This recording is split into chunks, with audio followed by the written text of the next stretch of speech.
नमस्कार भावांनो, तुमच्या सगळ्यांचं आपल्या रोखोक अपडेट्सवर स्वागत आहे. तर भावांनो, हे बघा, काल आपल्या छत्रपती संभाजीनगर शहरामध्ये ज्या नितीन सपकाळ म्हणून जो तरुण होता त्या मुलाची जी हत्या झाली, तर त्या मुलाची हत्या झाली ती या स्पॉटवरती झाली. भावांनो, आपल्या छत्रपती संभाजीनगर शहरामध्ये ही वाढती गुन्हेगारी जी आहे, तर ही वाढती गुन्हेगारी कशामुळे वाढतीये?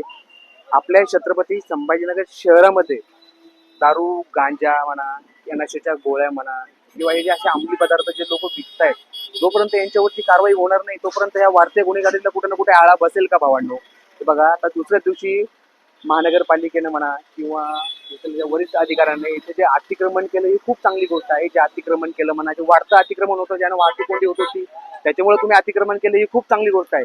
बट शहरामध्ये वाढती गुन्हेगारी जी आहे, या गुन्हेगारीला तुम्हाला जर कधी खरंच आळा घालायचा असेल ना, तर जोपर्यंत आपल्या शहरामध्ये जे अवैधरित्या जे लोक अंमली पदार्थ, गांजा, दारू वगैरे जे विकतायत, जोपर्यंत त्यांच्यावरती कारवाई होणार नाही, किंवा शहरामधले जे भाई लोक आहेत म्हणा, जे असे 2 नंबरचे धंदे करतात, जोपर्यंत यांना आळा कुठं बसणार नाही तोपर्यंत ही वाढती गुन्हेगारी कमी होणार नाही भावांनो. त्याच्यामुळे आपण थोडंसं सतर्क राहू.